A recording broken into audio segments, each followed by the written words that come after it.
Halo, saya Ernest Prakasa, penulis dan sutradara untuk Teka-Teki Tika. Sekarang kita ada di Banyak Tanya.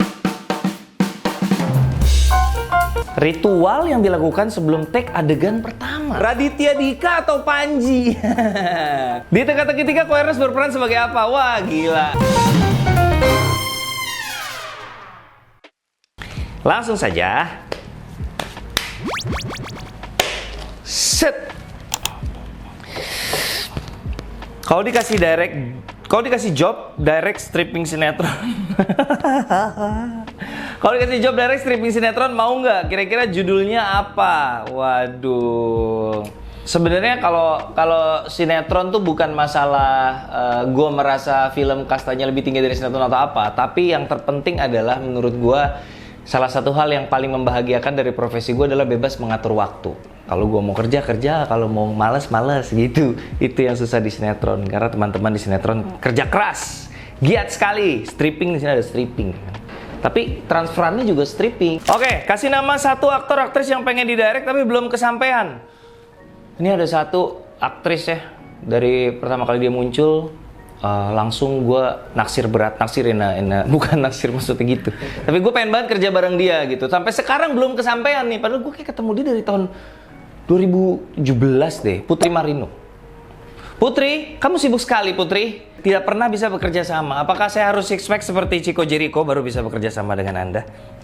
Putri Marino ya. Apa pekerjaan yang pengen dikerjain tapi belum kesampaian, dan kenapa belum kesampaian? Pengen bikin action. Belum kesampaian karena belum berani. Karena bikin action itu susah. Sementara saya masih culun. Komando! Jadi, semoga someday bisa terwujud keinginannya bikin action. Doain ya. Ritual yang dilakukan sebelum take adegan pertama. Ritual apa ya? Bakar menyan gitu. Ritual apa ya? Gue nggak ada ritual sih. Pokoknya yang penting selama syuting itu kopi gue harus standby terus. Karena gue nggak bisa otak gue nggak mau jalan kalau nggak dikasih kopi. Gitu. Kayaknya gue harus masuk rehab deh. Kecanduan. Parah sih gue kecanduan kopi. Di Teka-Teki Tika, Ko Ernest berperan sebagai apa? Wah, gila. Wah, gini kalau gue ceritain pecah sih. Jangan gue ceritain. Dicek di toko sebelah harganya beda berapa duit. Di toko nyokap gue udah tutup, tahu sedih. Di toko sebelah harganya beda berapa duit. Iya, ini kebetulan ini tidak menjadi isu karena di sebelah toko nyokap gue salon. jadi lu nggak bisa nawar beras terus bilang kalau Ci nggak ngasih, gue ke toko sebelah, lu mau ngapain nih, mau rebonding? Nggak nyambung. Mau jadi komentator sepak bola nggak? Wah, ini sebenarnya ya, gue kan dulu penyiar radio waktu gue kuliah, dan gue tuh sempet 2 kali casting jadi sportcaster dulu. Sekali di RCTI, sekali di MNC buat siaran. Pernah casting untuk Euro, sama satu lagi presenter Piala Dunia apa, kagak pernah diterima. Jadi itu salah satu impian gue adalah jadi komentator Liga Inggris. Tapi kalau sekarang udah males. Kalau ada aktor Indonesia yang paling cocok jadi James Bond versi Ernest, paling cocok jadi James Bond. Paling cocok jadi James Bond. Jota Slim lah. Jota Slim kurang swag apa ya kan? Tapi James Bond ini Cina, aneh juga. Masa James Bond Cina sih? James Bond Cina aneh ya? Biarin lah. Paling penasaran memerankan karakter yang kayak gimana. Gue udah tidak punya rasa penasaran lagi sama dunia pemeranan, karena gue merasa bahwa kayaknya gue lebih suka di balik layar. Ada 2 alasan utama. Karena pertama, saya merasa skill saya pas-pasan sebagai aktor. Kedua, honornya lebih gede. Jadi gue jadi sutradara aja mendingan daripada jadi aktor. Waduh, kok dari yang enteng-enteng tiba-tiba jadi berat gini ya pertanyaannya ya? Oke, ini nggak bisa bercanda kayaknya kalau ini nih. Kalau bercanda ntar gue kena lagi salah ngomong. Tanggapan dan saran supaya nggak ada kasus seperti Novia Widyasari. Oke.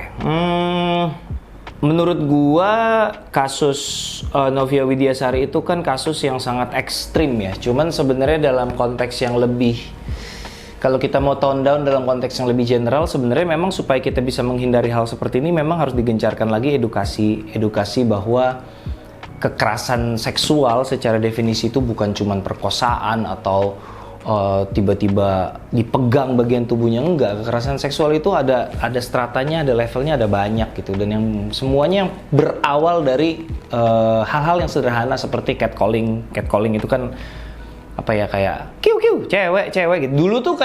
Dulu kalau misalnya ada catcalling lalu ceweknya marah tuh pasti aneh gitu, ceweknya yang aneh kalau dulu. Tapi kan kita kan sebagai society kan kita belajar bahwa oh ternyata itu namanya kekerasan seksual, udah menuju sesuatu yang lebih parah lagi. Jadi gue rasa kita harus sama-sama belajar, dan yang sudah belajar yuk nge-share juga pelajarannya bahwa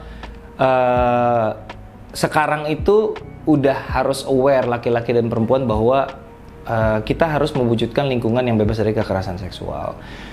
Di lingkungan film sih gue seneng banget teman-teman di film sekarang udah rata-rata ada di kontrak tuh ada klausul soal kekerasan seksual.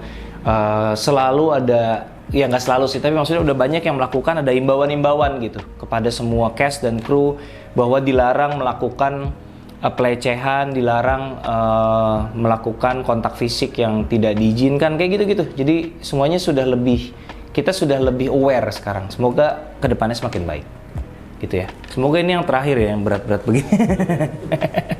Lagi bercanda-bercanda tiba-tiba seru gitu. Koeres kalau syuting suka ngejokes nggak? Wah, gini adek, syuting itu stres ya. Syuting itu pekerjaan yang buat sutradara ya, pekerjaan yang sangat stressful gitu. Gue udah ngedirect 6 film, dan gue sejak jadi sutradara kayak gue semakin lebih zen gitu, lebih tenang gitu, karena saking stresnya. Jadi kayak dulu tuh dikit-dikit panik, sekarang udah saking banyaknya masalah gue udah lebih tenang gitu. Jadi persyutingan itu banyak sekali kendalanya teman-teman. Misalnya ini matahari ini berubah nih, tadi gue awal syuting mataharinya nggak terlalu silau. Kalau gue lagi tengah-tengah syuting nih nggak bisa nih, harus stop dulu syutingnya, karena kan nggak mungkin tiba-tiba matahari berubah. Kayak itu hal kecil. Contoh hal kecil misalnya catering telat datang, kena macet, kru pada bete, akhirnya kerjanya nggak mood. Hal kecil kayak gitu. Jadi di persyutingan itu banyak sekali terjadi masalah, dan itu adalah hal yang wajar. Jadi jangan berharap saya ngejokes. Nggak marah aja udah bagus. Jangan berharap sutradaranya melucu, mentang-mentang komedian. Koeres lebih suka disebut apa? Komika, sutradara, atau pemain film? Kalau di KTP sih gue seniman. Gue prefer disebut seniman atau komedian mungkin ya. Seniman atau komedian mungkin gue paling nyaman, karena apapun yang gue lakukan pasti ada di dalam lingkup itu juga gitu. Jadi nggak perlu disebut satu-satu, penulis, sutradara, aktor, apalah segala ribet. Satu hal yang bikin kangen syuting Teka-Teki Tika. Yang bikin kangen syuting Teka-Teki Tika itu adalah ini sebuah film yang cast-nya tidak terlalu banyak, dan karena konsep ceritanya seperti itu, maka kita banyak syuting di satu rumah gitu. 90% adegan tuh ada di satu rumah. Jadi kita tuh syuting tuh tiap hari kerjanya dari hotel ke rumah itu, dari hotel ke rumah itu, gitu aja hampir 2 minggu. Jadi kebersamaannya tuh asik banget, apalagi cast-nya tidak terlalu banyak. Jadi kayak kita kayak nongkrong tiap hari tuh, kayak rasanya kayak piknik gitu. Jadi kebersamaannya menyenangkan sekali, nggak ada drama-drama, nggak ada konflik-konflik, nggak ada sebel-sebelan, nggak ada saling bermusuhan, tidak ada. Bukan bilang bahwa setiap produksi ada, tapi kadang-kadang terjadi dan itu wajar. Jadi yang paling gua rindukan adalah kebersamaan yang menyenangkan gitu. Nggak tahu film berikutnya masih akan bisa semenyenangkan itu atau tidak. Nah ini, Koeres cat lover atau dog lover? Neither. Saya tidak suka cat dan saya tidak suka dog. Wah, abis ini gue langsung dibully. Panji stand up bilang sebel sama kucing urusannya panjang. Ya tapi gini, gue nggak suka, bukan gue benci sama anjing, bukan. Gue nggak pengen miara anjing. Alasannya simple, karena gue dari kecil ya, sampai gue SMA, karena kuliah gue keluar dari rumah, gue kuliah di Bandung. Itu bokap gue miara anjing banyak.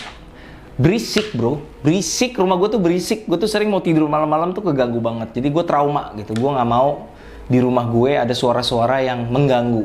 Itu alasan gue nggak suka anjing. Kucing itu adek gue sempet piara, bulunya tuh kayak chaos banget, bulunya bisa ada di mana-mana, jadi gue nggak suka juga gitu. Nah anak gue sekarang miara ular. Ular tuh ternyata sangat-sangat low maintenance gitu. Gampang banget ngurusnya. Makannya cuma seminggu sekali. Udah gitu nggak berisik, ya kan? Aneh dong ular gonggong. Nggak mungkin dong. Ya, jadi peliharalah ular. Pernah ada niatan bikin tato di dada nggak? Ya lah, Nikita Mirzani aja tato di dada dihapus, ngapain gue bikin tato di dada? Atau di belakang dengkul, ih sakit loh.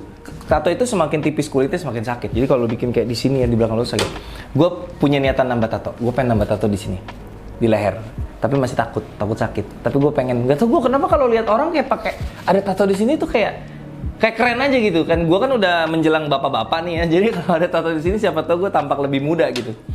Ko Ernest abis ngelihat siapa sampai bilang kayak gini. Banyak, bagus banget pertanyaannya. Banyak orang dalam yang seolah-olah berjuang dari nol. Oh iya, jadi gue pernah nge-tweet yang sampai di quotes banyak sampai viral gara-gara gue bilang banyak orang berbagi motivasi. Ayo kamu pasti bisa. Ayo aku juga berjuang dari nol tapi lupa gitu kalau sebenarnya dia banyak dibantu sama harta dan koneksi dari orang tuanya. Jadi maksud gue tuh nggak masalah kalau lu memang dibantu sama orang tua tuh, gue nggak masalah banget. Tapi jangan ngomong dengan cara seolah-olah lu tuh memulai dari nol karena lu tidak memulai dari nol. Itu aja sih problem gue. Kadang-kadang soalnya kayak banyak lah kayak lu, pasti lu sering nemu deh kayak, iya aku tuh mulai usaha dari nol banget. Jadi waktu itu aku dimodalin 2 miliar sama papa aku. Itu bukan dari nol dong, Japra. Itu lu udah ada modal dari orang tua lu. Yang kayak gitu-gitulah. Maksudnya dibantu orang tua sangat tidak apa-apa, tapi acknowledge your privilege. Kalau lu privilege, ngaku aja privilege. Dan banyak yang kayak gitu. Maudy Ayunda salah satunya. Dia terus terang bilang, aku tuh privilege banget. Aku bersyukur aku privilege gitu. Jadi kalau privilege ya privilege. It's okay bro. Korea bisa bikin martabak manis Bangka nggak? Bokap nyokap gue memang orang Bangka, tapi bukan berarti semua orang Bangka bisa bikin martabak dong. Lo nyamperin Joe Taslim minta pempek juga dikeplak lo, nggak bisa kayak gitu caranya dong. Nggak gitu bro logikanya. Nggak, saya nggak bisa bikin martabak. Bikin martabak tuh susah loh. Susah banget bikin martabak tuh biar bisa.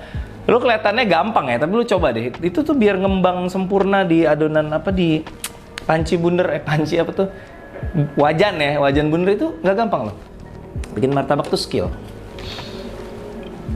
Ada nggak sosok yang ingin Bang Ernest roasting? Gue nggak bisa roasting. Roasting itu kalau lu mau jadi komedian yang bisa roasting, kayaknya harus ada kayak Kiki gitu ya, harus ada sisi-sisi jahatnya gitu. Gue kayak terlalu nggak tegaan jadi orang gitu. Kayak gue nggak bisa suruh roasting tuh kayak nggak tega gue. Jadi gue bukan spesialis roasting, gue tidak pernah terlibat di acara roasting. Sekali-kalinya gue terlibat di acara roasting tuh waktu itu di G-Confess, pernah gue ngerosting Deddy Corbuzier gitu. Dan ya gampang sih waktu itu ngerosting Deddy Corbuzier. Gue tinggal pakai, waktu itu kan abis heboh Deddy Corbuzier mualaf. Jadi gue pakai kaos ada gambar Yesus. Jadi gue naik panggung, gue kasih lihat kaos gue, Deddy ingat padaku gitu doang. Ya gitulah. Tapi gue nggak terlalu suka ngerosting. Ko Ernest kalau bikin film pakai feng shui. gue nih, ya gue Cina sih emang ya. Tapi gue nggak percaya feng shui, gue nggak percaya horoskop, sio-sioan. Maksudnya gue tahu sio gue anjing, tapi gue nggak kalau melakukan apa-apa nggak berdasarkan itu gitu. Jadi nggak lah. Menurut gue sih kayak gitu-gitu. Gue nggak tahu ya kalau lo percaya, tapi buat gue sih nggak lah. Nggak masuk akal kalau buat gue gitu. Nggak ada landasan logikanya gitu. Kita percayalah pada Tuhan. Ini syirik apa musyrik sih? Syirik apa musyrik yang bener? Musyrik. Ini musyrik. Terakhir ya. Waduh, pas banget lagi terakhir. Raditya Dika atau Panji? Ini untuk diapain nih? Raditya Dika atau Panji? Kalau gue Panji, karena gue merasa lebih relate sama Panji dalam artian bahwa dia melakukan banyak hal, dia merintis dari nol, berjuang sendiri. Dia orang yang sangat senang menggerakkan, sama kayak gue gitu, menggerakkan komunitas, menggerakkan teman-teman. Jadi gue kalau suruh pilih, gue akan pilih Panji. Radit nggak usah, Radit udah kaya raya, sudah makmur, nggak usah dipilih lagi. Hidupnya sudah bahagia, dia tidak perlu suara dari gue lagi. Itu dia teman-teman, terima kasih sudah mengirimkan pertanyaan ke Banyak Tanya. Sampai ketemu di kesempatan lain. Saya Eros Prakasa, jangan lupa Teka-Teki 3 tayang di bioskop tanggal 23 Desember. Dadah!